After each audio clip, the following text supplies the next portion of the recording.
don't half-ass two things, whole-ass one. That's right. I like a big whole ass. That's right. I like a big whole ass. Who likes half an ass? No, you want to do the whole ass. I want the whole ass. You know it. Yeah, I like that one. One of my favorite openings yet. And I know what that was in reference to. Yes. And the team listened. Yes. The team listened to your They did advice. listen. They whole-assed it. No, they whole-assed it. You're right. I mean, that might have to be a new segment. Maybe we just created something there. You know, when you improve something, you go to the whole-ass category. Yep. But we will get to that. What's up, Chris Simms, Ahmed Fareed? You're the man. Looking so handsome today, so manicured. Really look good. Thank you. I got a haircut. Good. And they went shorter than normal. That happens from time to time. Yes, right? it does. Go, Yeah, let's trim it up normally, and then but they it's go, okay. You took a lot of it away. Right. Where did it all go? Well, you're good. I don't think you have to worry about being bald or anything like that. But they did, and I kind of like it. Yeah. Right? So maybe next time I'll say, you know what? Do what you did last time. Go short and they'll f that up and go long, and you'll be like, this is not what I wanted. Or shave it all off. And Where's your water? You okay? Here, yeah. Oh, good. You good? Yeah, I mean, he's hydrating over here. Did you play an NBA basketball game last night? I mean, Just dribbled on yourself. Very good. All right, we got a good one today. First off, we got no big all right? How dare he has a job.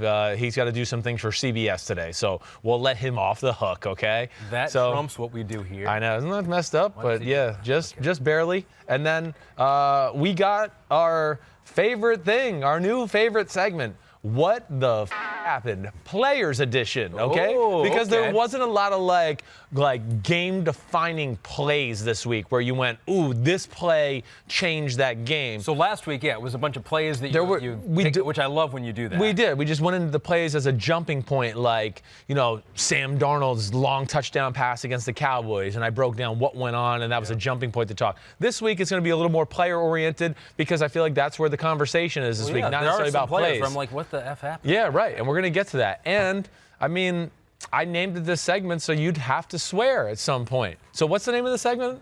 Can't hear you. I mean, what the F happened? What? Like, seriously, what F happened? All right. It could slip out. Today is the day it could slip out. No, it's not. Like a little, on Twitter this past week, I've been a little edgier. A little edgier? You know, like where you snipe back at people a little bit more than you normally do? Yes. I've been doing that, and so there is a chance I could drop the F-bomb. Yeah, I doubt it. I really doubt that. Okay. All right, so let's start it off. Anything else you want to bring up before we get going here? I mean, let's just get in the meat and potatoes. Let's do it. Let's go right into it. There's nothing to talk about. Can we start with Sam Darnold? Yes, we can. Because there was something that you were talking about on PFT. Right. That you guys jumped into the conversation about him seeing ghosts. Yes. Right? So yes. let's just start with there. Okay, yes. Because I have a strong feeling about this whole thing. And for a second there, I thought you were going to jump into what I've been hearing a lot of people say. I was wrong, but, you know, how could they do this to him? You make him look like an idiot. You set him up to fail. They should never do this again. And I feel like a lot of those talking points are incorrect. I agree. Your main point was what was your point first? Don't tell me my main point. This was my main point with the whole thing. A lot of people say that when they showed him saying, I'm seeing ghosts out there, it showed a lack of confidence. And that's why, how could you show him that? Because that shows a brittle man who's falling apart. It shows exactly the opposite to me. For a guy who can sit back there having a game that we all could see was bad. Right. To be able to just have a moment admit the truth, right? I'm seeing ghosts out there. Yes. This is not going the way that we. That shows confidence. That does not show a lack of confidence. It certainly shows. Yes, you're right. So being able to being say secure in the moment. It's not embarrassing to say something like that. It's real. Right. And it's honest. Yes. And to be able to tell a teammate, I'm seeing ghosts out there. I thought they were rushing me. I thought there was pressure. There wasn't anyone there. Yeah. 100%. If I had a starting quarterback who was young and 22 years old and learning. Be honest with me. Don't be like, I got this, coach. You know, I'm gonna make those plays. Yeah, because sure. It's like, no, you don't have this. Obviously, no, obviously this not. is a rough game. Yep. Be honest. And I feel like the fact that we've all said, we gotta. How could they let that? We all say we want to hear what really happens. Yeah. We can't handle that. We can't handle it, right? Because when we do hear what a quarterback really says or a coach really says to a player. We blow it up. We do. And make it big. We ruin it. And then we wonder why, like, the next Mec'd Up segment's going to be the most boring segment ever. It's going to be like, 100%. Well done, guys. Good job, team. And we're going to be like, whoa, thanks for that. I mean, yes, I'm with you. First off, I mean, I think it's been made of a bigger deal by both sides. The media and people jumping on, Sam Darnold and saying, oh, it shows weakness and all that. And even the Jets themselves being mad that it got aired too. Again, I just don't think it's that bad. This is a very common thing in the NFL. That's common language. Don't see ghosts. I mean, a lot of coaches use that as their coaching point. Know what you're seeing. Don't, I think I'm seeing this and I'm just not quite sure. And that's what he was referring to. And again, he is a young quarterback, like you're saying. And he's playing like one of the greatest defenses through a halfway point of a season that maybe we've ever seen. Yeah. So they're special that way. And they're doing creative things. And Bill Belichick is all in on defense this year. And he is the D coordinator. So it's gone to another level. But it's not like he's the first guy to ever say that on the sidelines. I'm with you. I appreciate the honesty. I appreciate the peeling the curtain back, like kind of inside look there. I mean, I guess Adam Gase doesn't like it because it maybe makes him look a little bit like he didn't prepare the quarterback or his offensive game plan isn't the right way. But again, I don't take it like that either. I don't.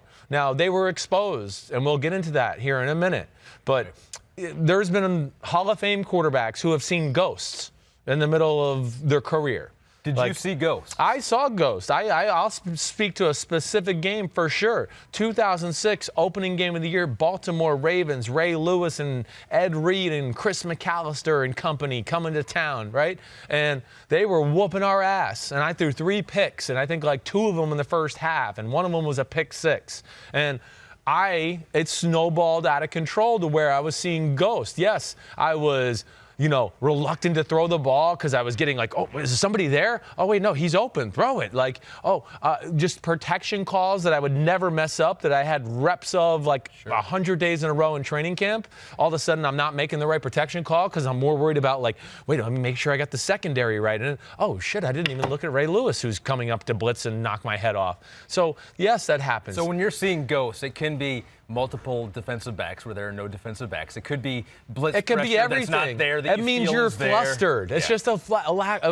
Tom Brady was seeing ghosts in the Super Bowl in 2007 against the New York Giants, right? He was, and I don't mean this. I'm not saying this to be like mean or say anything about it, but Steve Spagnuolo came out with a game plan that they hadn't run all year, really, the Giants. So he wasn't prepared for that. The Giants D-line was playing out of this world, and because of that, he was flinchy in the pocket and might have missed a throw here or there. I'm just using that as an example. But, this is a young quarterback who was in a really tough situation against an undermanned team, seeing a scheme that had never really been thrown at him. And because he's young, it snowballed. Like Tom Brady seeing ghosts in that 2007 Super Bowl didn't amount to anything other than maybe him taking a sack maybe once when he shouldn't have, or he would have hit a completion down the field, but he wasn't sure because the coverages have been changing so much all day. He's not sure what he's seeing. I mean, Aaron Rodgers against the Broncos in 2015, the year the Broncos won the Super Bowl, he went out there and threw for 75 yards. I promise you, he was seeing ghosts out, and he was going, "What the hell defense is this? Who's around me?" And they may have said it, right? Yeah, I mean, so yes, I think it's being blown out of proportion. So let's get to the facts of the matter here. So the facts of the matter before we do get to have you ever really seen ghosts, like actual ghosts? Oh, actually seen ghosts, like a haunted house? I'm waiting to see one at my house. I have a house that was built in 1725. I don't know if you knew I lived in a house that old. I didn't know that. And they housed redcoat soldiers at the time. Yes. The chances are it's actually more likely there are ghosts. I would think. But you haven't seen them. Yeah, I'm a believer in ghosts, but I have not seen one. No. Have you? We've talked. No, I've heard. I think I've heard them before. You've heard them before. Absolutely. Like there's been noises that happen where there shouldn't be noises happening. Like boo? Not like boo, but something rattles and there's no one in the other room, or you hear knocking and there's no one in the other room. I think I've heard ghosts before. Okay. But I do believe in ghosts, and I think they're real, and so does Sam Darnold. He thinks they're real too. All right, so what the F happened here? Yes. To Sam Darnold. What the happened? So basically, I've looked at your notes. Yes, you have. And they say that there was some pressure. He was facing some defensive pressure, basically from play 1 to the end of the game. Yes, and the big thing is, and not necessarily on every play, but where New England really made life hard on Sam Darnold and Adam Gase combined, is every time they got in a obvious passing situation. Oh, it's 3rd and long, or it's 2nd and long, and it's an empty set. There's no back in the backfield, and now Bill Belichick knows, oh, they're definitely passing. There's no back in the backfield unless they're going to run the quarterback draw with Sam Darnold or something like that. So that was the big thing. Yeah. And to make it all like just button it up with one thing, basically Bill Belichick watched film and went, I don't think their blitz plan's up to snuff, up to par. I got to expose it. And I think that's really where it started. And he realized, I think, 2 things. One, that maybe Adam Gase and the offense didn't have the right answers in certain personnel sets and formations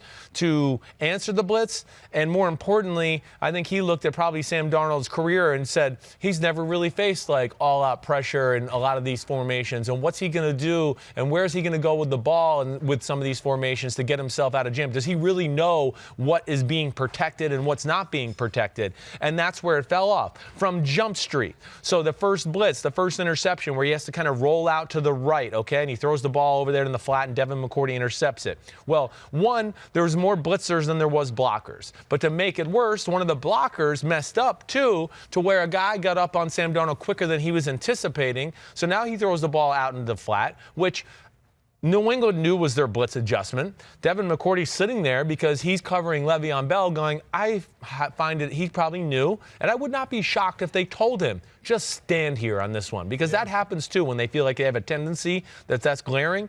Like the Tampa Bay Buccaneers, and they used to tell Rondé Barber, if they get in this formation, they're going to run a slant. Go for it. If you miss it, we'll take the bullet and tell you to go for it. And more times than not, when they told him to go for it, he got the interception. Okay.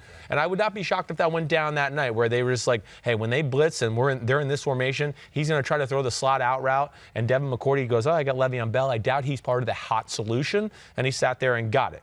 So that was the thing. The blocking scheme was too vanilla for Bill Belichick and the Patriots. Yeah, it's a lack of a plan as far as where to go with the ball when you're outnumbered with blockers, or not the ability to, oh, okay, I don't have a lot of blockers. We're about to let me get some people in here and max protect to then block it up. And now I got one-on-one outside, and maybe I can take a Robbie Anderson one-on-one and one-on coverage without a safety for a comeback or an out route or something like that. But what happened was it was over and over. I mean, whether you go to the next drive, they went 3 and out on 3rd down. They got to 3rd and 10. He blitzed them again. They threw a really quick pass out to the right. They were fine with that. They knew they were going to throw a 5-yard throw, just rally, make the tackle. He won't get the 1st down, punt.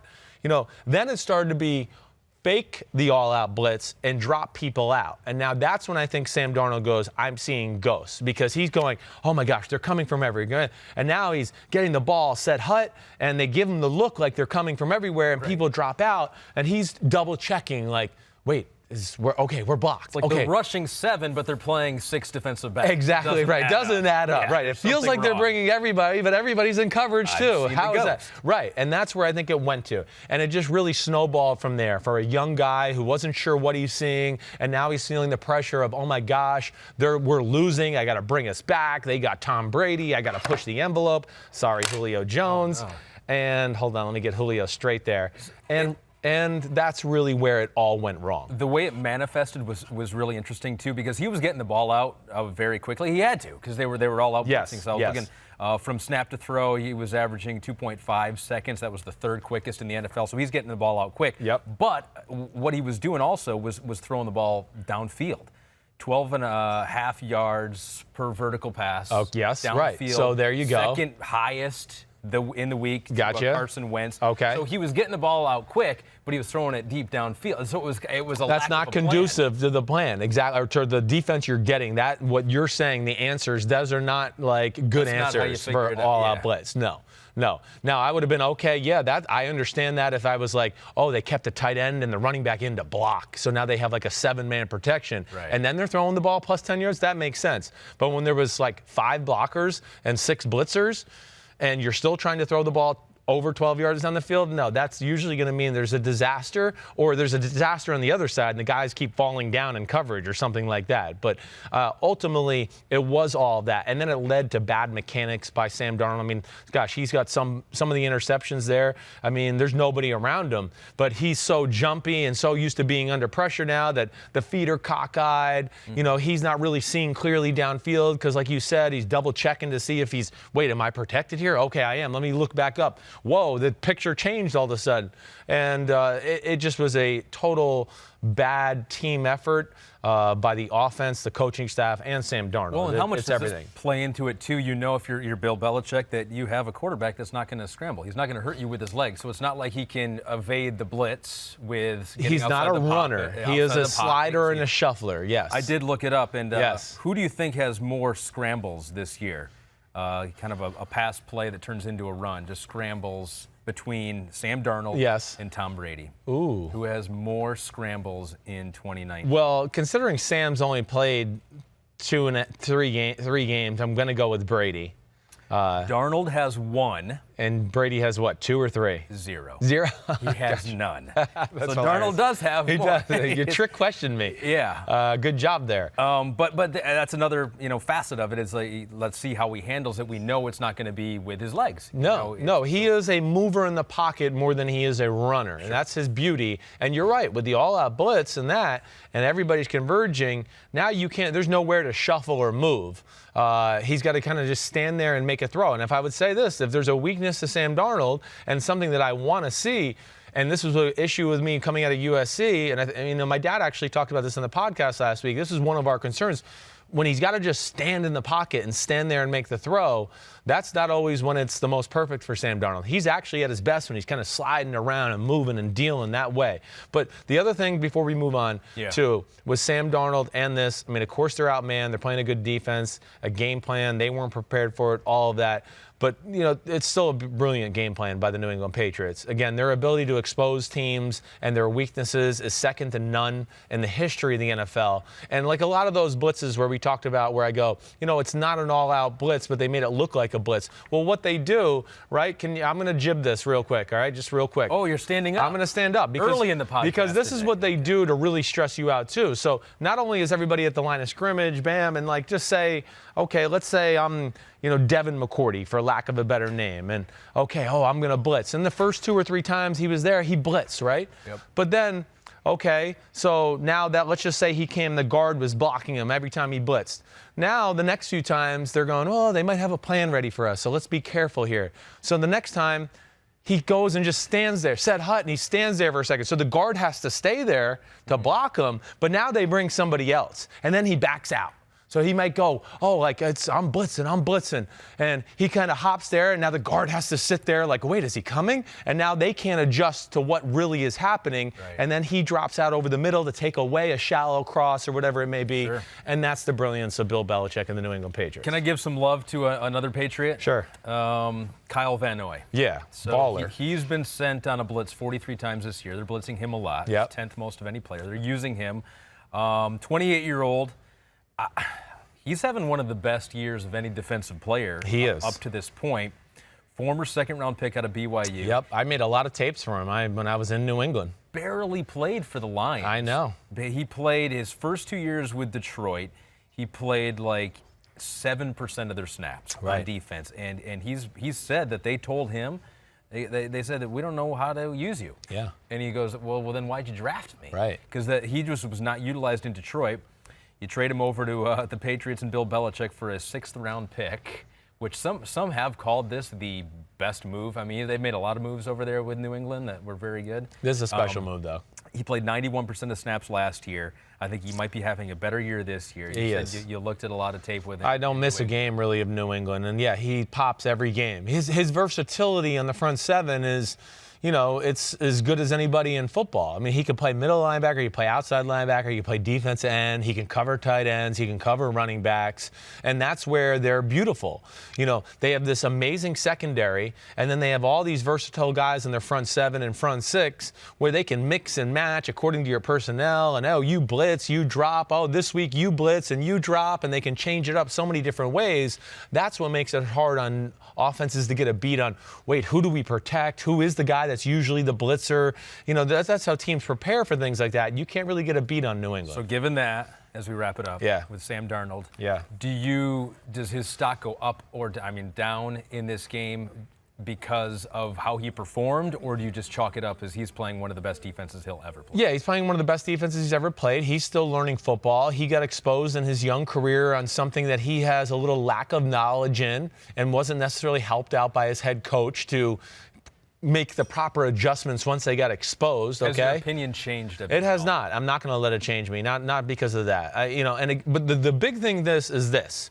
How he looked so awesome against Dallas a week ago, right? And then he looks like that against New England. This is just one thing I like to say to everybody out there. Again, this is something we preach on the podcast a lot. This is the great example of it's a lot easier for a quarterback when he walks to the line of scrimmage every time and he's playing the Dallas Cowboys and he goes, oh, it's this defense for the 5th time in a row. Oh, it's the other defense they play for the 4th time in a row. Oh, it's this defense or that defense. It's this defense or that defense. Every play. So you walk to the line of scrimmage, you're comfortable. Oh, coach taught me to do this, blah, blah, blah. New England, you walk up to the line of scrimmage, you're like, what the f***? Right. What coverage is this? Who's standing in front of me? Looks like there's 25 guys in front of me, and they're moving around. Wait, who are we protecting? And then you say set hut, and you're all worried about that, and you go, wait, what did coach teach me on my own play? I can't even remember anymore. So that tells you just a little bit about making quarterbacks think with disguises and different looks is more important now in 2019 than ever before in the NFL. And to be fair to coaches out there, I'm nobody's New England. I get that. I'm certain a lot of coaches would love to do that. Yeah. I'm sure a lot of coaches have actually tried to do that. And then that's where you see some of the breakdowns and it broken is. coverages. Yes. And you go, what are you doing out there? And you're like, I should have kept it simple. Yes. Well, yeah. You want to keep it, within your wheelhouse. It doesn't take a lot for if you have a team that can handle it. Right. And New England, obviously. I'm not asking for Dallas to what do I want to say? Reinvent the wheel. Yes. Yeah. No, I'm not asking for that. I'm just saying, just throw a few curveballs with the talent you have, and that'll be enough. Let's go to the Cowboys because I think they had a what the F happened to player last week that you were talking a lot about. Yep. Ezekiel Elliott. Yep. You go, why don't they use him? They used him more this week. Right. That's for sure. He has, I was looking up, they use him to move the sticks quite a bit. They did. As they should. Yep. 35 rushing first downs this year, 2nd most in the league to Chris Carson. They get a lead. That's how they're super dangerous. So you said, though, last week that you felt like Ezekiel Elliott had lost a step. Yes. Maybe some of it was not being in shape, or maybe he's lost a step. We'll 100%. see. Right. Seeing him against the Eagles in a game that was a crucial game for both teams. Right. That was a game they had to win. Seeing him step up, how is your opinion different now than maybe it was a week ago? Yeah, it's better than what we saw, certainly. You watched the game. You saw it. He ran with anger. There was decisiveness. It just got the ball and went downhill and went, I'm Ezekiel Elliott. I'm going to run hard, and we'll see where it goes from there. I do think at times he becomes a little tries to become too perfect with his vision and I have to make sure I hit the right hole. You're not always going to hit the right hole. Just run hard and make a decision because your athletic ability and your size and power are going to be enough more times than not. I think that was the big thing I saw. It was downhill, let's go. He can fall into, you know what, I'm going to jib again. I'm going to jib it again, okay? You're going again. One more jib session. Okay, let's do because the other thing he'll do at times is get a little bit like Le'Veon Bell-ish, where he'll kind of get the ball and take it slow and where am I going to go and do all that. That's not your style. You're not Le'Veon Bell who's going to find it and then dance around and do that. Yeah. The game the other night, he got the ball a few times and it was, as soon as it was set hut, it was, and he just went down and flew down in the hole and got into some car crash hits where you went, that was a 1-yard gain, but he got 4 yards because he ran hard. So it still was not perfect, okay? There was still a few runs where I can't lie to the audience where I want to go, no, here's Ezekiel Elliott, you should have made that guy miss, or you should have got 10 more yards on that run. But it was definitely better. And I just want to see that more than anything. I don't know. Maybe we will never get the game-breaking speed that we saw his rookie year. Maybe he'll never be that. Maybe he's already taken enough hits to where he's lost, half a gear or whatever.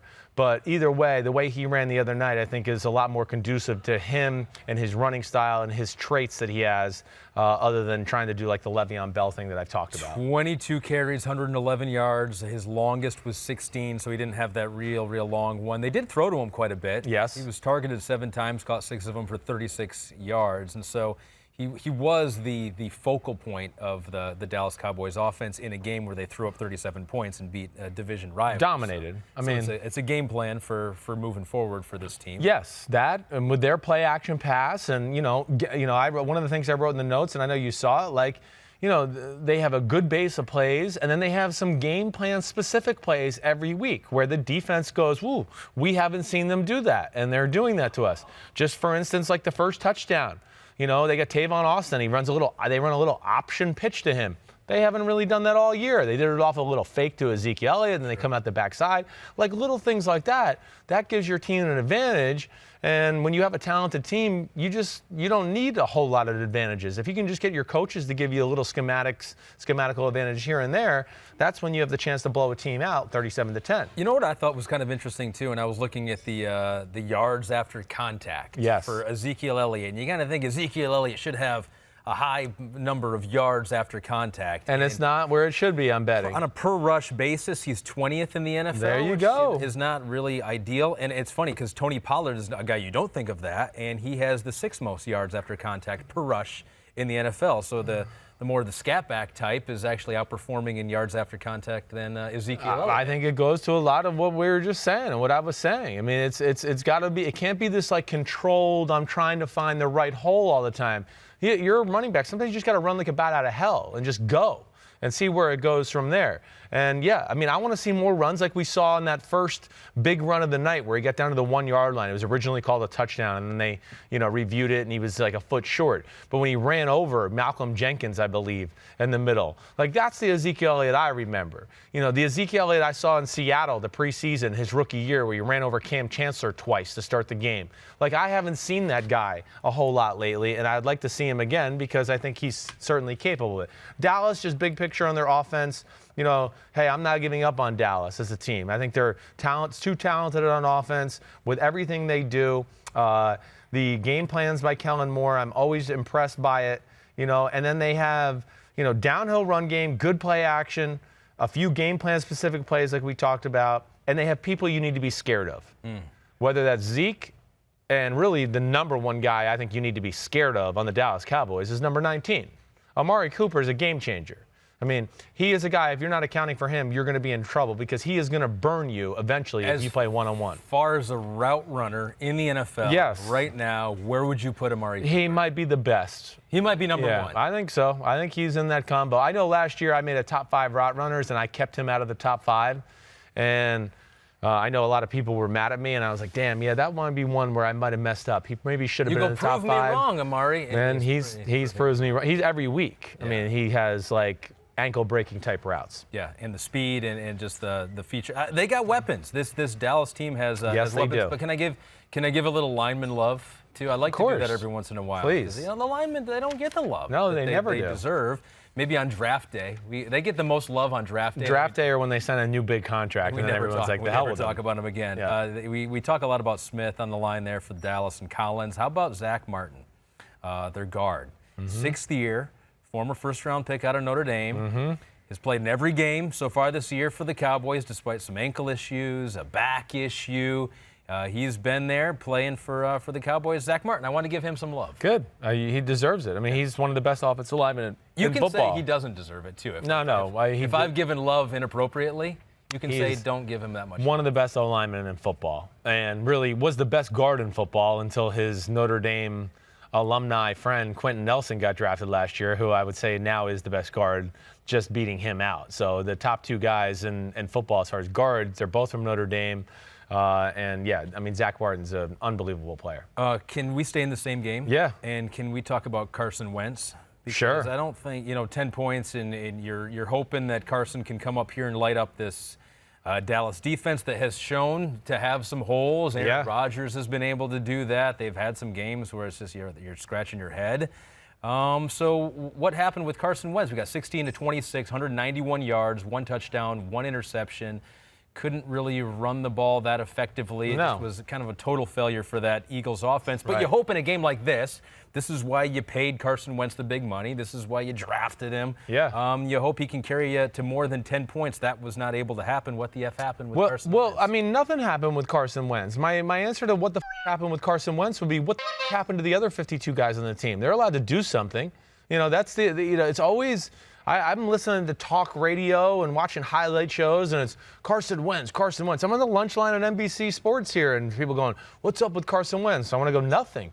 playing really good. The rest of the team sucks. So it's hard to look good when everybody around you is sucking. I mean, that's really all there is to say about it. You know, who is there to be scared of on the Philadelphia offense? Who are you scared of? Who? I mean, Alshon Jeffrey not running away from anybody and never getting open? Yeah. Zach Ertz 5 yards over the middle? Is that what we're scared of? Jordan Howard between the tackles with one of their 3 run plays they run? Dallas Goedert. Oh, that's the guy. Fear. You're shaking in your boots because of Dallas Goedert. So, yeah, I mean, there's issues with this offense. They're a little bit have no identity. That's where I want to say with them right now. You know, what are they trying to be? It's a lot of shotgun. It's a lot of short to intermediate passes. You know, with no Deshaun Jackson, they have nobody that scares you down the field. There's not enough game plan specific plays. Yeah, Dallas is a defense that plays the same defense all game for the most part. Well, in games like this, they look good because Philly is an offense that kind of does the same offense every game. They don't really do anything new. Every now and then there's a new wrinkle, but I didn't see anything in this game where I went, ooh, I've never seen Philly do that this year. So there was none of that, and that's their issue. If you can't run the ball, you're pretty average at pass protecting.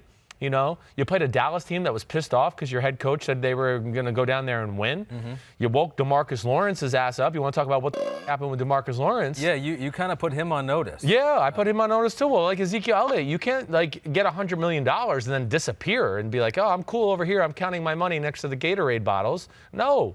I wanted you to be paid for $100 million, and when you don't play good, I'm going to have to tell people you're not playing up to a $100 million man. So then he comes out against Philadelphia. He has 1 sack, 4 tackles, had a quarterback hit with that sack, and then a forced fumble. And I mean, the first forced fumble, those are game-changing moments. That set them up to go 14-0, and that was all they needed. That was night-night. I mean, now you got the Eagles playing a game they don't want to play. But, yes, by far his best game. He whooped Lane Johnson on that side. In the pass game and run game, Lane Johnson struggled altogether in the first half of the football game. But, you've heard me say this before, follow the money. Well, the money, where the money on your team is, they're the ones that have to perform to carry your team out of tough spots. Well, Ezekiel Elliott showed up, got paid money. Who caused the first fumble? Jalen Smith, got a new contract this summer. Second fumble, DeMarcus Lawrence, got a new contract this summer. Those guys got to perform if they're going to be paid like stars. And I think that was the positive thing about the Dallas Cowboys. Looking at the Eagles' offense, the wide receivers, just speaking to your point of where the playmakers right now, of all the teams who have played 7 games so far this year, only Washington has fewer yards after the catch than the Eagles. See? So there you go. I mean, and again, I don't look at these stats. That's why I love when you back me up with my thoughts that I've seen through film. And like I say, if there's a stat that will not back you up, I just cross it out and I don't read it. No, I want you to prove me wrong. If that's where I got to then self-scout myself. Yes. Yeah, but I mean, that just speaks to the lack of playmakers. Deshaun Jackson would be nice to have exactly. running around. They need him back. They're between, like I said, Alshon Jeffrey's a covered receiver. That's what he is. He's not famous because he gets open. He's famous because he's a big target and a big body, and even when he's covered, you can throw him 50-50 balls or balls high that he'll go get. Zach Ertz, good route runner, but he's not like George Kittle where he's going to split the safeties and run for a 70-yard touchdown. Where's that gone? Where's he gone this year? Well, I think he's such a focal point of their offense, and they are a little bit predictable with what they do in the pass game. You can almost play areas with Zach Ertz and go, he's going to be like right here in the middle of the hashes the whole game. So if we just keep a guy around there, we'll make it tough on him. But, here's just last thing, and we'll move on from this game. Dallas D-line outplayed the Philly O-line. The Philadelphia Eagles have 2 downhill running backs in Sanders and Howard, and they never run downhill. They're in shotgun running side to side the whole game. Okay, it bothers me. They have nobody that scares you at receiver, and then they don't even take shots downfield. I mean, they threw a slant and go on the first drive, and I don't know. I think I wrote this in my notes. Have they thrown a ball downfield since? They got a penalty on a deep throw too. So they have to start stretching the field. They're becoming too predictable about the areas of the field they're always attacking, to where not only can you match up with their players man-to-man, but now you're going to be able to drop people in certain areas to stop their offense too, because it's a little predictable about where they attack. Yep. All right. And if Deshaun Jackson comes back, Are they? Does that make them? It'll make them more dangerous, again? but it's still, we got to remember, Malik Jackson's not there, Timmy Jernigan's not there, Avonte Maddox is not there, Ronald Darby's not there. They did lose Dallas Goedert for a little bit. Jason Peters is hurt. No Deshaun Jackson. This is a team that's ravaged by injuries. Lack of playmakers, lack of creative pass play design, lack of a running game, and average pass pro. You know what that equals? 37-10 losses. That's what it was. That's you what know it was. who wrote a lot about this game? What? Peter King. Oh, the old Peter King. He writes a lot about. He tends to write about football every now and then. And all the other teams, too, you're right. Yes, he does. Well, he is Peter King, and he knows all the team. The Peter King podcast, I mean, you know what I always say. He's a legend. He's always worth the listen.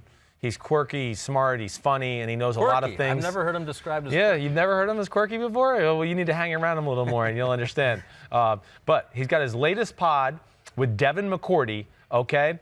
And tonight at 11:30 p.m. Eastern Time, Wednesday night, okay, on NBCSN after hockey night, Okay. there's a special, The Film Session. And that is going to be worth the watch. And I don't know if I'm going to watch it tonight because hopefully I'm in bed by then, okay, and going to sleep because I got to get up early. You need to watch it, which I will not. But I've seen some of it. No, and I will watch it when I'm just not getting up at 5:30 in the morning. But he's got a conversation with Brett Favre, Patrick Mahomes, Andy Reid, and they're sitting there going through film and watching old plays.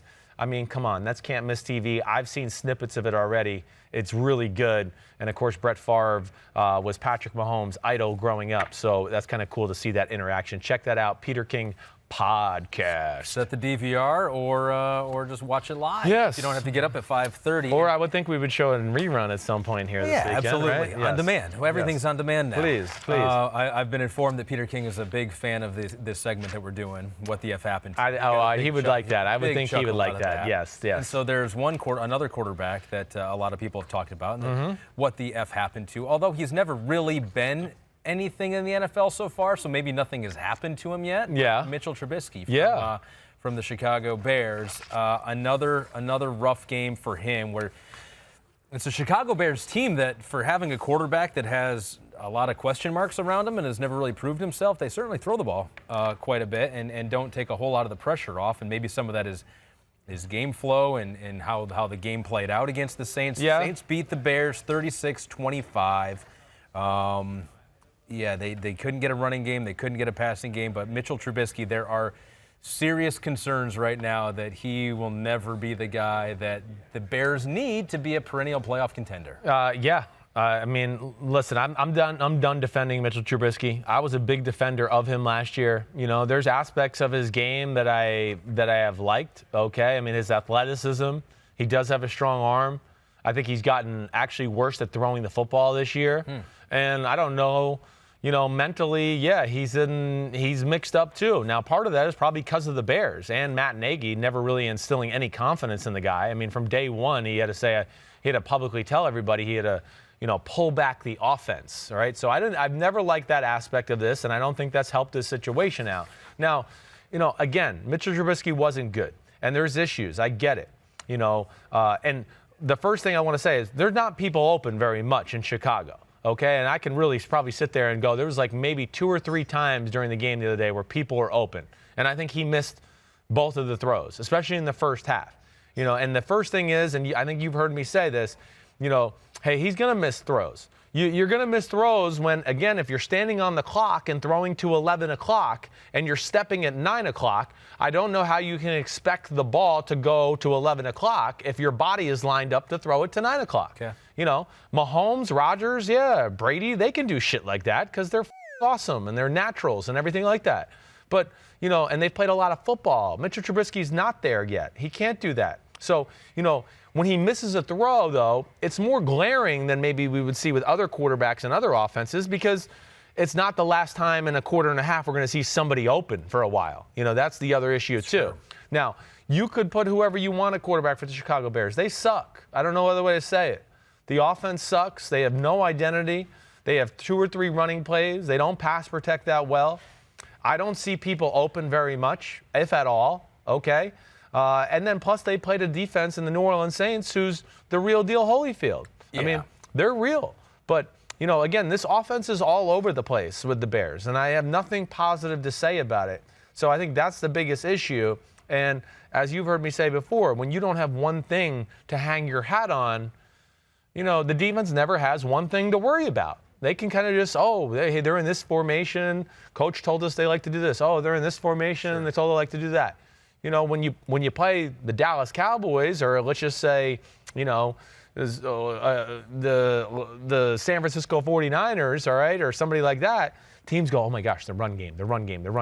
And they give you some run game. But then they have all these things off of it that make defenses go, wait, I got to worry about the run. Oh gosh, play action pass. All those kind of things. There's nothing with that with the Bears offense. They threw the ball 54 times.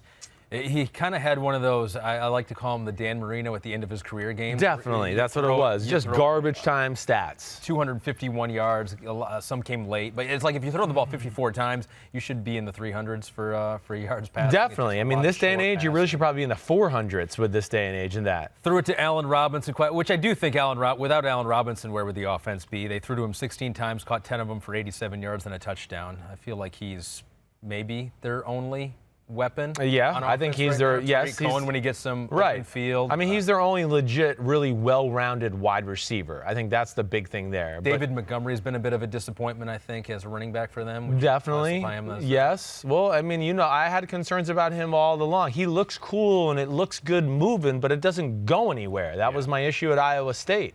There'd be holes where I want to go, damn, we could drive a Mack truck through there and get 50, and he would get 10 in college. So why is everybody shocked that he's getting 1 now in the NFL? I don't understand that. Third worst yards after contact per rush in the NFL this year, David Montgomery. Well, there you go. Okay. So, either.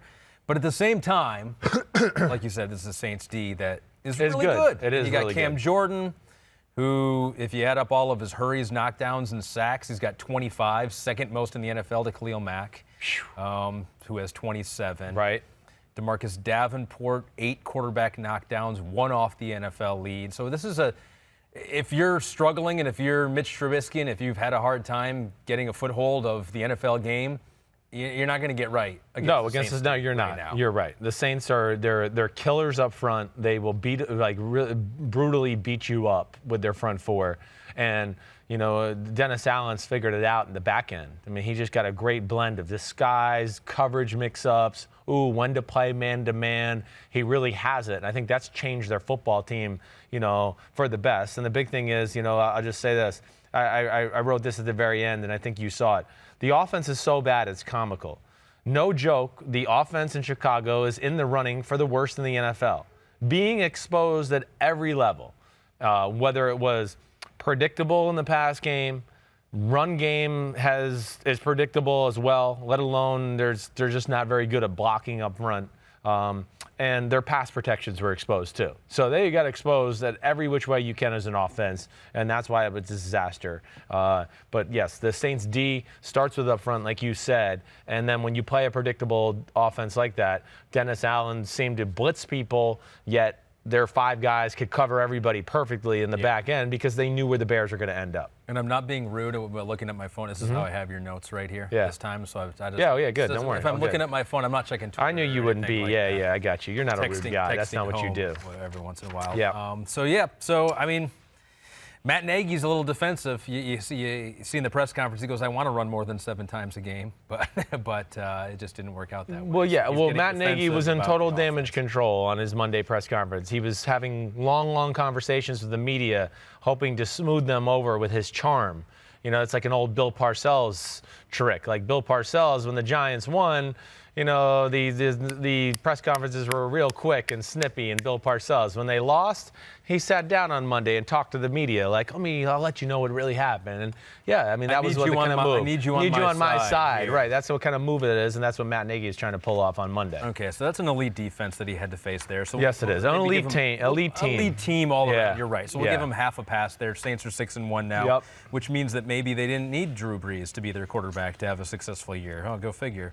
Like someone was saying. I'm not saying they don't need him. No, I know. They'll be better when he's in there. But to what I've just been arguing over the last year and a half, it's a team sport, and we've all put way too much on the quarterback. And this is just another good example to show everybody that the other 52 guys somehow do matter in a football game. The elite defenses are showing themselves early this year. The Rams last year rode the reputation of having an elite offense, although I think it kind of disappeared at the end of the year, and we haven't seen it so far this year. So if they're going to make a run this year, it's going to probably be with a revamped defense, a defense stepping up. And so we're going to go with a little spotlight on the Rams defense with what the F happened, because not that we're indicting him, but we just want to know, hey, what the F happened with Jalen Ramsey in his first game with the Rams? Yeah. You went on Jalen Ramsey watch. Right. Watched the Falcons, which the Falcons are not a good team, but their offense can do some damage. They have some dangerous players, and you're matched up with Julio Jones, basically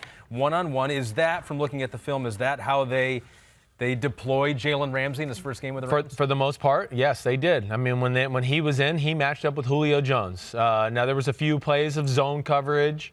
There was a play here and there where maybe he played man and Julio was on the other side and he just played a guy on the other side. But for more times than not, he did match up with him. That he had a safety behind him one time, which allowed him to play two-man.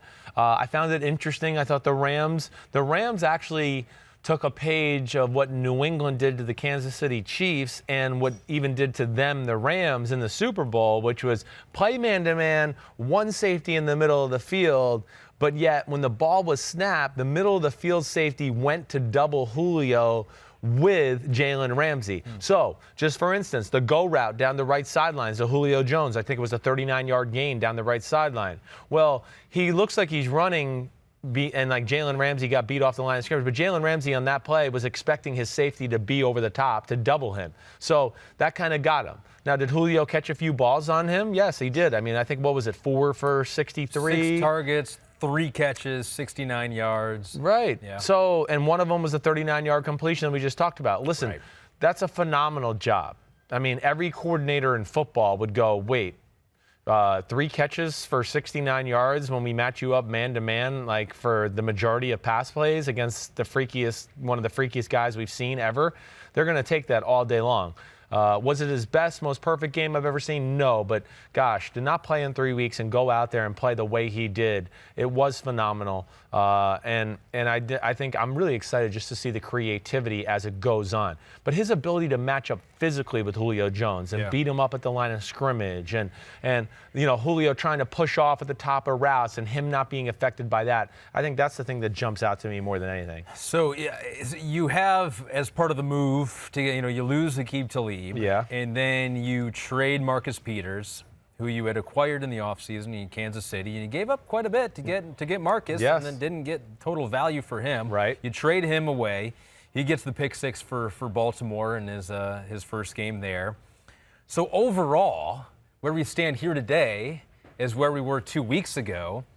I mean, you lose a couple defensive backs in Peters and Talib. You gain a really elite one in Ramsey, but is it a wash? I mean, how much better are the Rams defensively now than they were a couple of weeks ago? I think this makes them more dangerous where they are right now than they were a couple of weeks ago, just because of still a lead up front. Still a lead up front, exactly right. I mean, Fowler was amazing in the game, and so was Aaron Donald. I mean, he is every game. It doesn't even worth saying, but Fowler was amazing as well.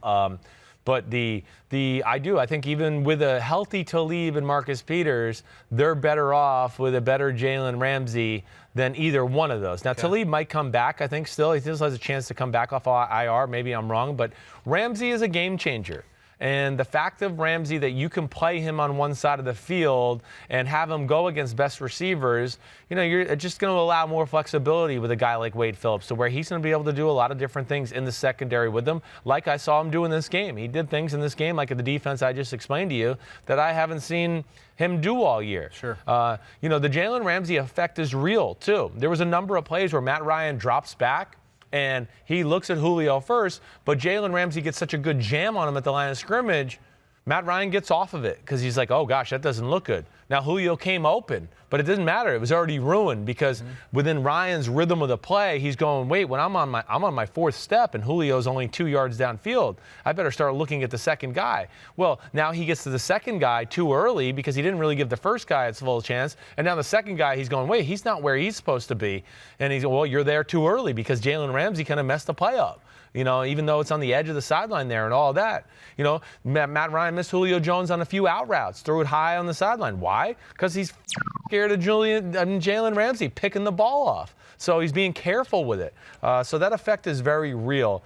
And I just think it's only going to get better and better with that group. And he didn't play 100% of snaps. No, like he's just getting in shape. I know. That's crazy. Of the 53 Missed 3 snaps. weeks. Cover the best guy in football. No problem. So Rams defense trending up. I think so, all the way. Trending up. Can I give you a quarterback who's trending up as well? Is that it? You know. Yeah, nope. I think that's it. We hit it. Okay. The Falcons suck. I'm going to give you a they're just not good. They need a total revamp. Yeah, and last thing with that. Yes. The Ramsey, and because I wrote this and I started it, Yep. you can tell the team and the organization is fired up by his presence. I mean, just some of the plays he made along the Rams sideline, you could see the coaches are like, and players are like, yeah, you the man. Yeah. Like, and he's that kind of player. He right? brings that too. Yes, he brings a special energy to the field. Did he remember when he went off on quarterbacks? Did he go off on Jared Goff at all a couple years ago? Hey, I don't know. I don't specifically remember him. I don't think he's called him garbage. I think that would have probably come up if he had called him that. Oh, average. We they call him average. Maybe. Okay. Which, sometimes for Jared Goff, that might be a compliment. Like, thank you. I didn't think I played that well. I've been the Jared Goff hater, considered that all my life, and now I've turned into the guy who's trying to defend him all the time because I think the narrative has gone too far the other way now to where I find myself defending him more than telling everybody, no, he's not one of the 5 best quarterbacks in football. Okay, and here's another quarterback that you said you spoke highly of, even before he was the starting quarterback of the Indianapolis Colts, Jacoby Brissett. See, what the F happened to can be like, man, what the F happened to this guy? Oh, but it also can be like, hey, what the F happened to this guy? This guy is actually really good. Yeah, right. Could be a positive. Right. Jacoby Brissett against the Texans. Huge game. Colts improved to 4-2. He threw for 326 yards, 4 touchdowns, outperforming Deshaun Watson. And I thought it was interesting, the Colts offense. So you think we've talked about the Colts like, oh, man, it's kind of easy to play quarterback on a team that has a great running game and you got a great offensive lineman, Marlon Mack. He gives you a lot. I mean, Marlon Mack had 18 rushes for 44 yards. Frank Reich went heavy Jacoby Brissett. First drive, 9 passes, ending with an 11-yard touchdown. They threw the ball a lot. It was on him to win the game, and he did. It was, yeah, and that's the way to say it. I mean, you're right. First off, the Texans' run defense is good. So I think Frank Reich went into it going, man, I don't know if I want to mess with that group on there too much. Sure. Let me see if I can take advantage of some of their weaknesses, which has been their pass defense.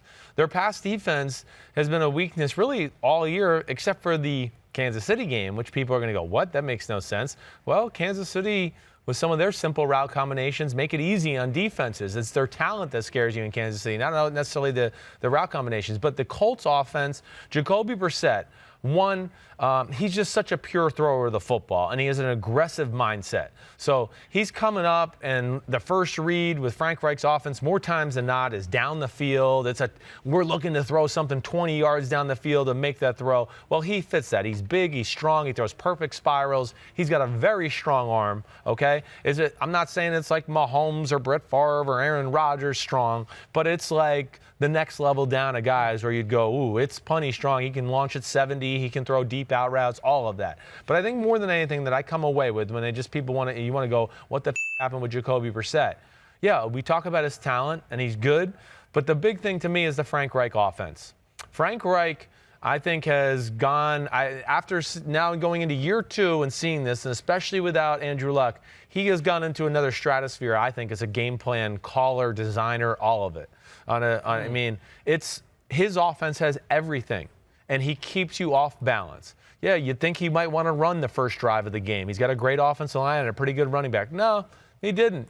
He kind of just went, no, we're going to throw it every play. The week after, we ran it every play against the Kansas City Chiefs. So that's a part of his brilliance. He keeps you not only off balance with his personnel sets and, it's 2nd and 10. They're surely going to throw it here. Oh, they run it up the middle for 7. Like, he never gives an offense or defense a beat on what he's going to do. And can we rank them then? Can we rank your offensive masterminds currently in the NFL? We can. I can rank them because when I brought this up and I found myself writing it, I was like, you know what? Where is Frank Reich for me?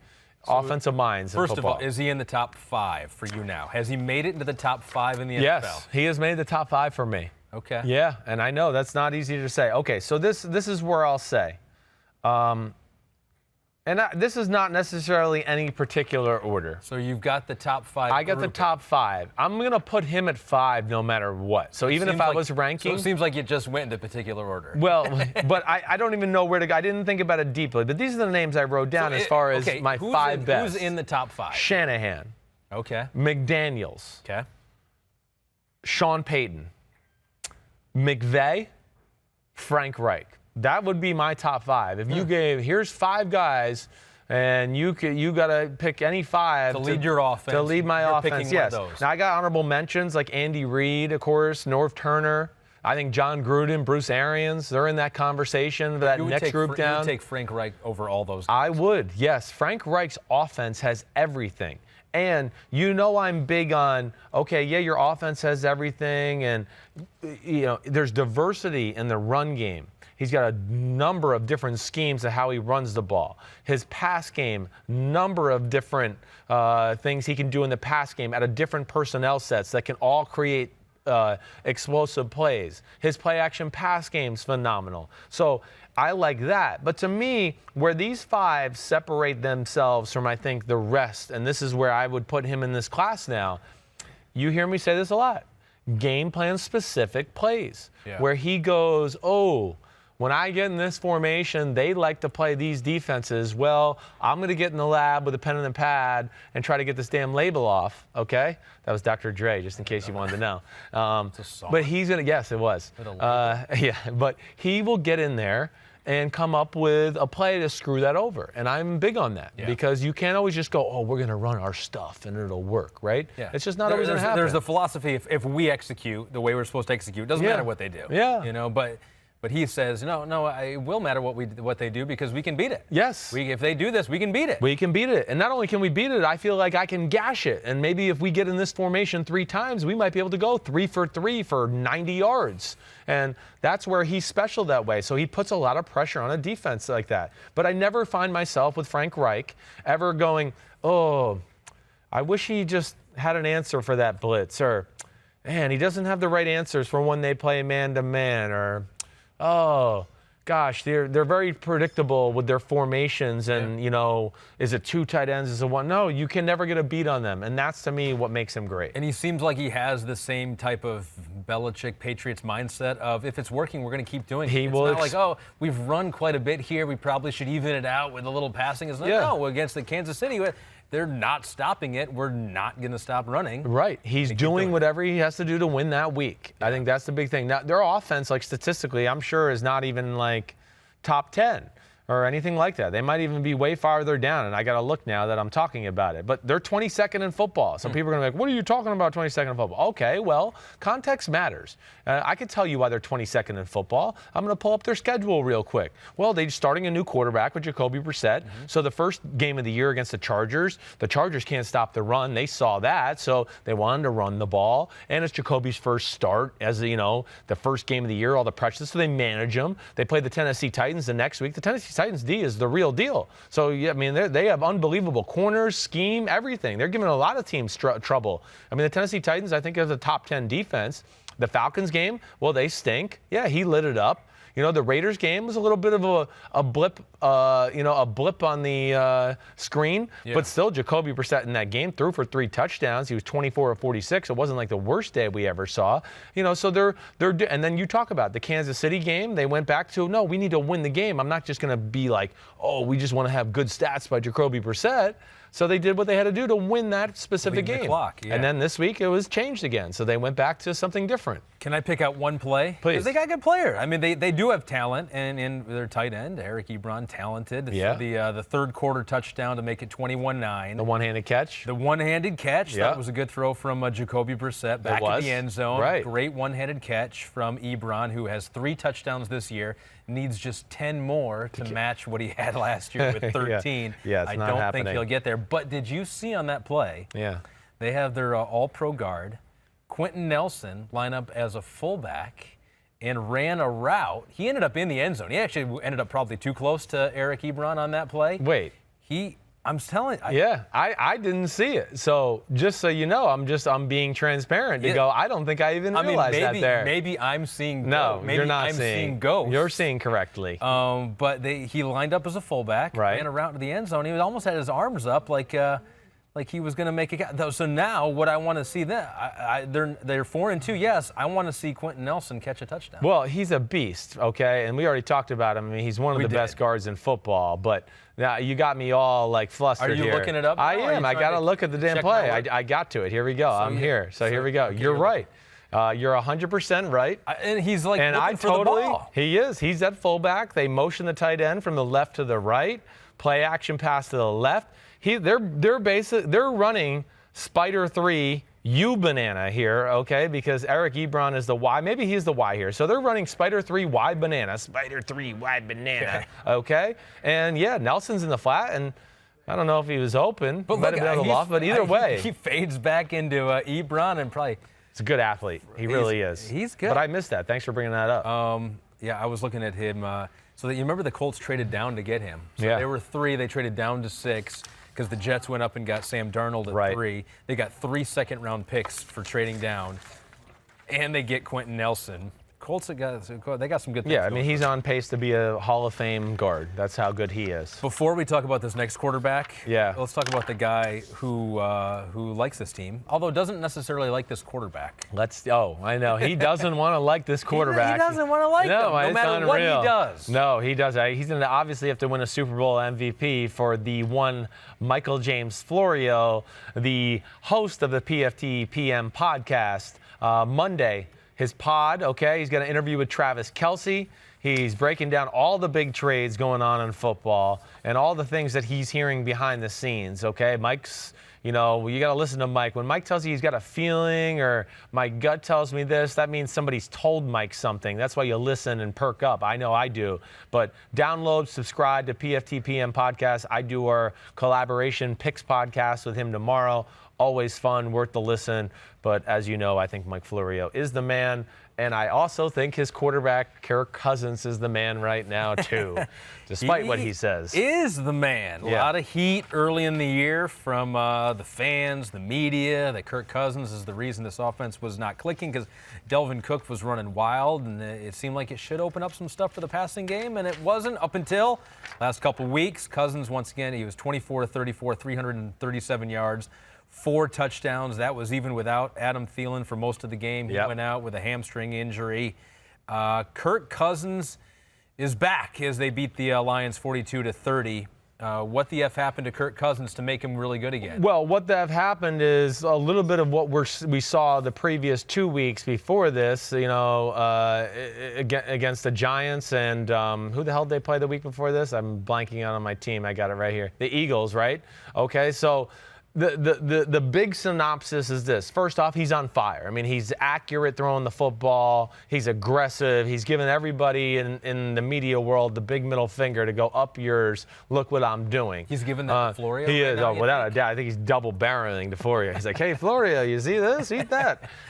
But the biggest thing, and this is a lot like Green Bay, they're playing through the run first. We know that. It starts with Dalvin Cook.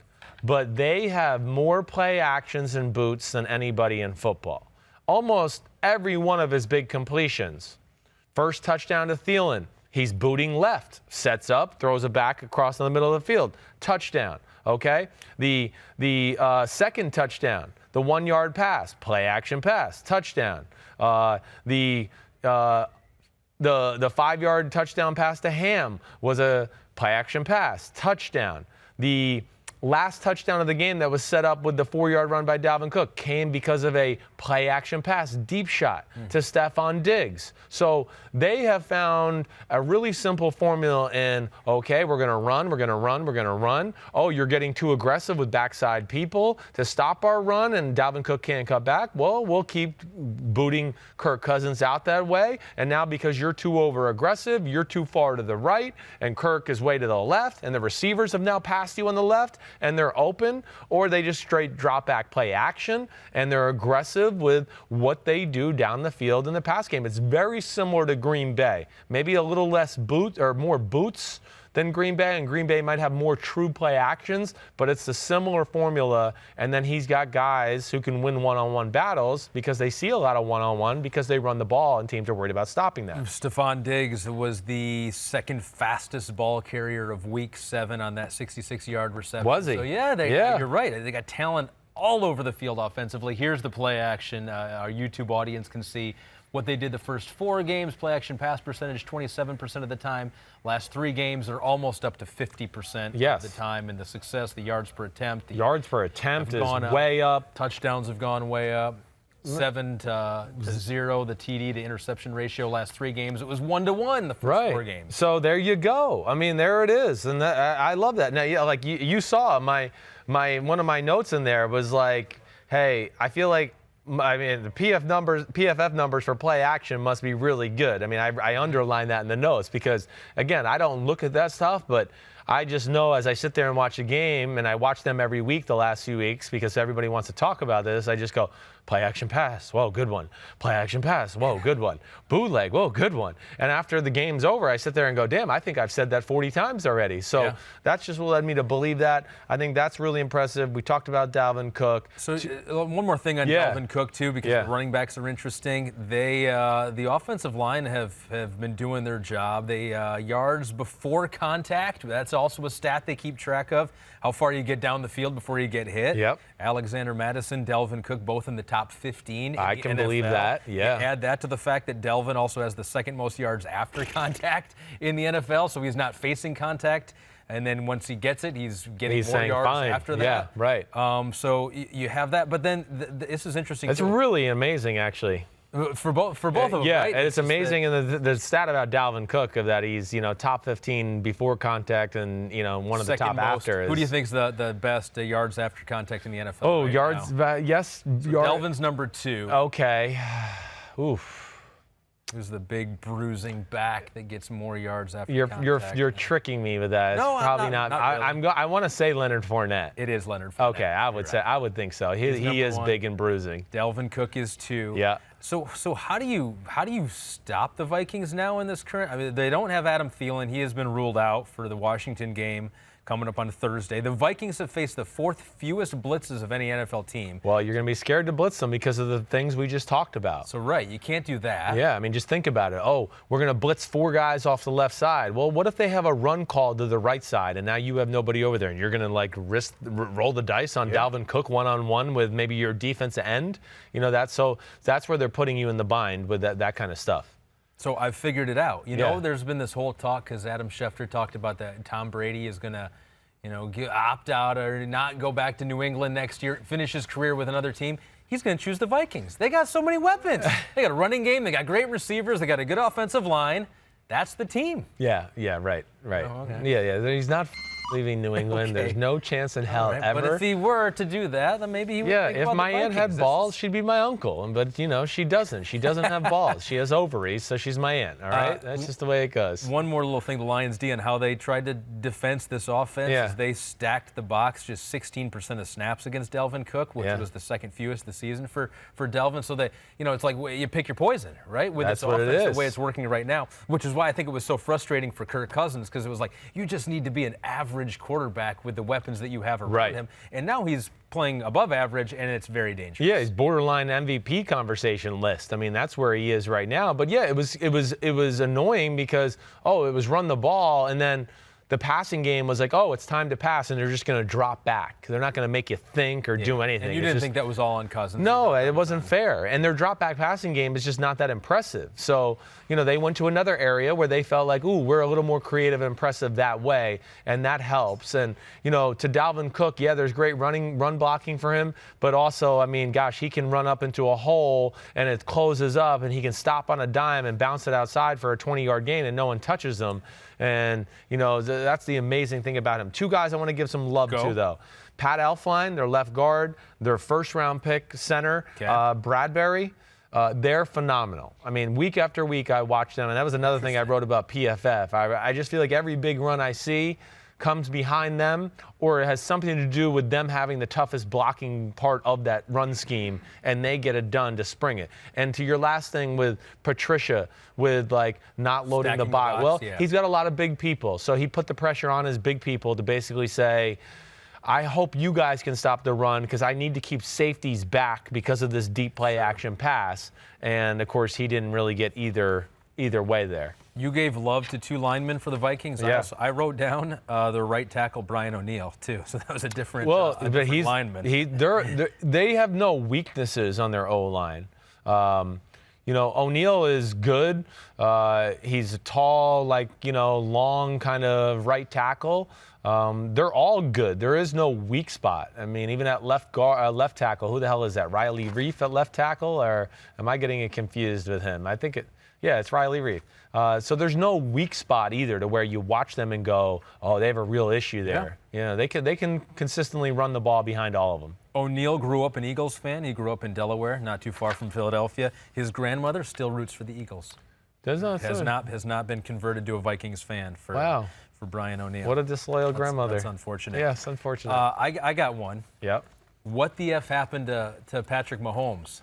Actually, I was playing against him. He hurt his knee. That's right. I was playing against him in fantasy. It actually came in quite handy. Quite handy? Quite handy that he went down. And then, not that we ever would I know see what an you injury, mean. Right. But if it's going to happen, it might as well happen when you're playing against him in fantasy. Uh-huh. So he goes down, although he is back practicing today. They got Packers and Chiefs at Arrowhead, Sunday Night Football on NBC. There's rumors. Don't rule them out yet. I mean, that would be surprising. I read somewhere where Matt Stafford had a similar injury, like in 2009, missed 4 games. Hey, I don't know if there's everyone's different. Every injury is different. Yeah. But if he's out there practicing, seems unlikely he would play on Sunday. But he wants to give it a go.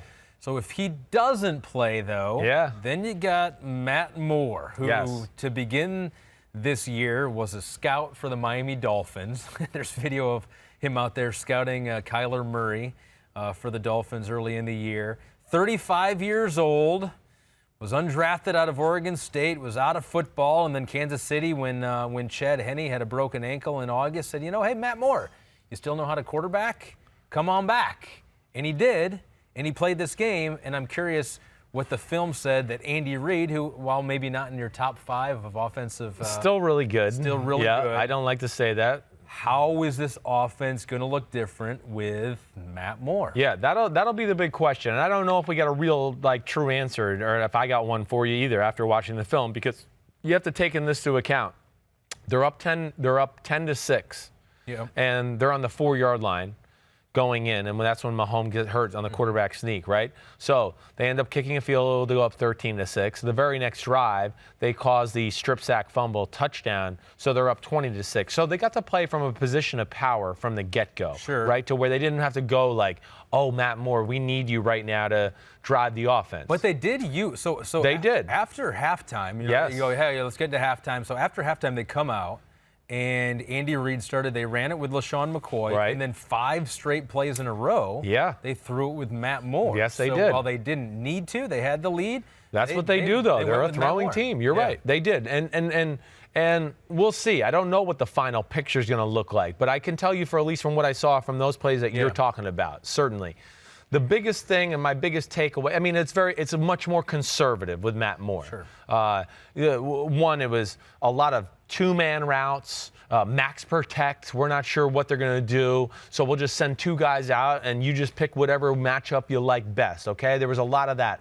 A lot of just non-thinking, basic-type quarterback plays. And I even wrote them down in my notes. I don't even know if you saw. I wrote down some of the routes, right, just to go this is how simple it's getting. Oh, it's an 8-man protection, and the 2 receivers run 5-yard outs, and that's all there was on the field. Or it was I formation and, little play action pass. Kelsey's blocking, the 2 outside receivers run out routes, and the fullback runs a seam up the middle. Oh, he threw the out route. Just little things like that. So that's what I saw more than anything. A dumbing down of the offense and a less vertical offense. That's where I think it'll change more than anything. Of course, Matt Moore, he's somewhat new there. He's not going to know the offense up to Patrick Mahomes' capabilities, but he's smart. He's been around football, so I'm sure they'll be able to add more. But the big thing is I think you're going to miss the vertical aspect of their game. Matt Moore's not like famous for launching the ball downfield to Tyreek Hill. What'd you think? Well, that did happen. It did happen. What'd you think of the 57-yard touchdown where he did step up in the pocket quite nicely? Stepped up, threw a nice little touch ball, let Tyreek Hill like run under it and gone, and that was a great. And this is what I'd like to see from Moore with Andy Reid. It was a game plan specific type play. They ran a little play action, okay? And basically Kelsey and the receiver on the front side ran like 2 post routes, so they're going right to left. Okay. And now Tyreek Hill's coming underneath from the left side, and it looks like he's running a shallow cross. He turns his head like, hey, I'm running the shallow cross, hoping the corner will follow him, and then he wheels it up the sideline, and he threw a great throw, and then, of course, Tyreek Hill outran Chris Harris Jr. because he outruns everybody. But I don't know if we know. We'll see what that offense is going to be totally look like. Can Andy Reid go into running mode and run the ball more? Yeah, do they have the personnel for it? Well, healthy personnel right now? Their O-line is not at its best, certainly. No, they're not totally healthy there. I mean, that'll be the big question for me. Can Andy Reid come up with enough tricks and plays this week to hide the fact that he doesn't have Patrick Mahomes? And can he run the ball a little bit on a Green Bay defense that I think the run defense is very suspect? It's the weakness of their team. So can he take advantage of that if he doesn't have Patrick Mahomes? Mahomes is going to want to play, okay? Was like, we always talk about like quarterbacks, we don't play against each other. This is one of these matchups, really rare, where it's going to get personal. I'm just telling you, because Mahomes and Rodgers have never been on the field where they're not like, I'm the guy. Yeah. I'm the man. I'm the most talented quarterback on this field. I have the laser. I have the legs and the escapability. And it'll be the first time both of them are going to step on the field and they're going to go, wait, am I the best one on the field tonight? I'm not sure. And they're going to want to show their ass. And that's why I'm like heartbroken that it might not happen. But there's a chance. But if it doesn't happen, it's still must-see TV. Yes. Sunday Night Football on NBC. Well, it is going to be, okay? And this is one other thing. Like, we talked about Matt Moore. I just want to flip to this real quick because this goes into big. And I talked about this last week, about something I wanted to see from the Chiefs. Went back to our full-ass, half-ass conversation. 100%. Oh, yeah. Thank you for bringing that up. Yeah. You're flipping over to the defense. Yeah, I think we hit the offense. I did want to do a little more lineman love to the right tackle. Go ahead. Mitchell Schwartz. Yeah, okay. I mean, he's one of the best in the game. I hear that. 8th year. Yeah. He has played every snap this year, and I found this interesting. He has never missed a snap in his 8-year career. Holy shit. He has never missed a snap, let alone a game. Right. Started every game. That's almost 8,000 snaps. Yeah. Over 119 games. That's insane. At right tackle. Schwartz. Well, right tackle. he's got a brother that played football. He's half caveman. Jeff, he's half right? caveman, Jeff. right? Jeff. So He's half caveman. Half cavemen usually play a long time in the NFL. Okay, so your big gripe with the Chiefs is, okay, you got this elite offense, Yeah. right? Right. On defense, you're letting a slow bleed happen to every other opposing offense. Right. You're just kind of playing back. You're letting them do what they want. 5 yards a pop. You're giving up a lot of points. People running the ball down your throat. So against the Colts, right? Yeah. It was just a slow bleed. Couldn't get the stop, but we're also not taking a whole lot of chances. Same with the Houston Texans. That game too. The same thing. They ran the ball, kept the ball forever. Mahomes is on the sidelines forever. So it's a theme. So we that's where we talked about. Yeah. They're half-assing it. They're half-assing it. And you want them to whole ass. I want a whole ass. I want some ass. Kim K full ass in there, okay? That's what I want. So against the Broncos, an offense that doesn't scare you. I made John McDonald laugh. That's all I wanted to do. So maybe you don't give them a whole lot of credit for going whole ass against a Broncos team that it really can't do a whole lot of damage, maybe. But there's some weapons there with Emmanuel Sanders back when he was a Denver Bronco. Yes, until today. But that you think they went, for the first time this year, they went whole ass. They went whole ass. All right, so you always hear, complimentary football, right? Like, this team plays complimentary football, and then people just move on. They don't really tell you what it means, right? Well, complimentary football mean your offense and defense complement each other. And you can't have a quick strike offense and then a slow death defense. That's not going to work. that's when you're going to get dominated by the Colts and the Texans, because it's not matching up for the style of play that you want to play as a complete football team. So the first drive of the game happens, 10 plays, 75 yards. Denver smashes it down Kansas City's throat for a touchdown, okay? From that point on, it was a different Kansas City defense. They kind of played vanilla that first drive. From that drive on, it was like they said, let's full ass it. Here we go. And it was almost a blitz or a crazy disguise every play from that point on.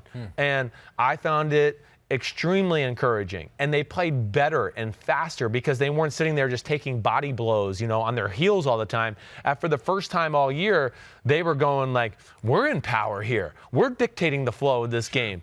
Joe Flacco is flustered, and he's throwing the ball and getting sacked, and, we're coming, and we're feeling confident, and here we come. Well, they put them in a position of power all of a sudden. Instead of just playing, oh, we'll play cover 3 and play sound, and, oh, it's a 5-yard completion. Oh, it's a 10-yard completion. And so that stopped, and I found it really refreshing. I mean, good job, Spagnuolo. Spags, okay? I mean, that was phenomenal. Not only was it the blitzing that went way up through the roof, and I don't even know what the numbers were, but either way, they had 9 sacks in the game, okay? They had 11 on the year up to that. So they almost doubled their output in one freaking game. Let alone yards were great. Only allowed 205 yards. And you're right. I mean, the Broncos offense is nothing special. I get that. But I still think this is going to be the formula going forward. And they made Joe Flacco, who's an experienced guy, there was a number of times where he dropped back, and I think he was going, uh-oh, I haven't seen this on film this year. What is this coverage?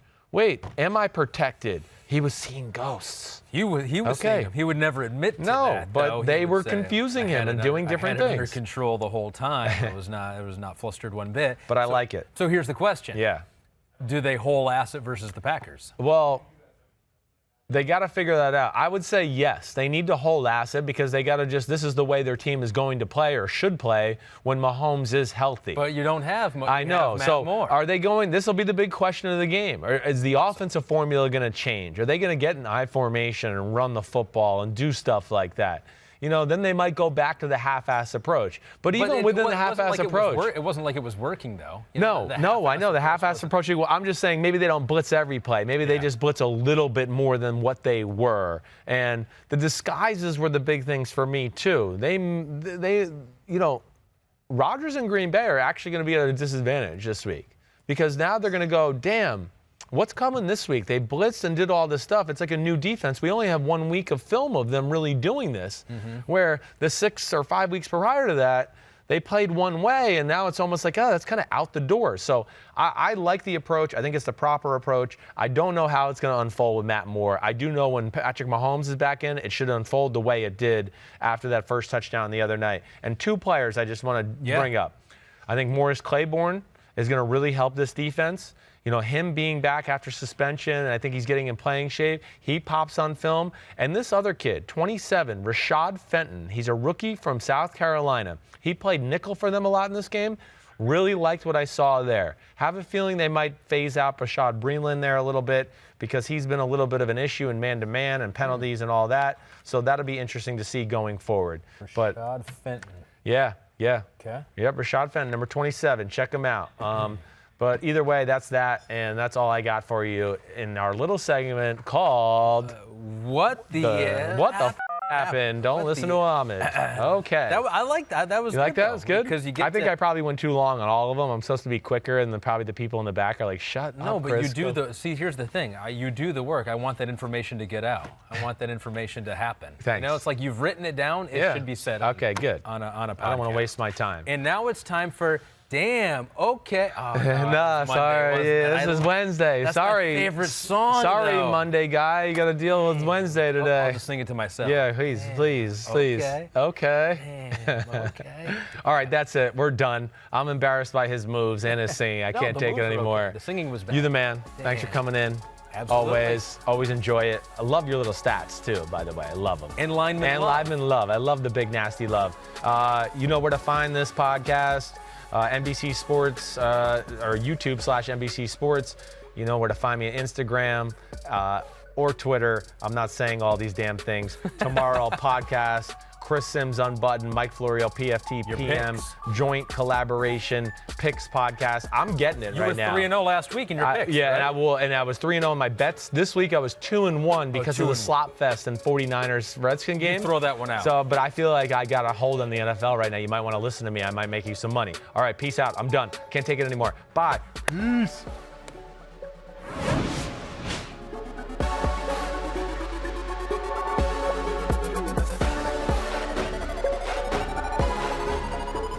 Yo, what's up? Come on, man. Subscribe on YouTube to Chris Simms Unbuttoned Podcast. I need you. Please hit the subscribe button, please.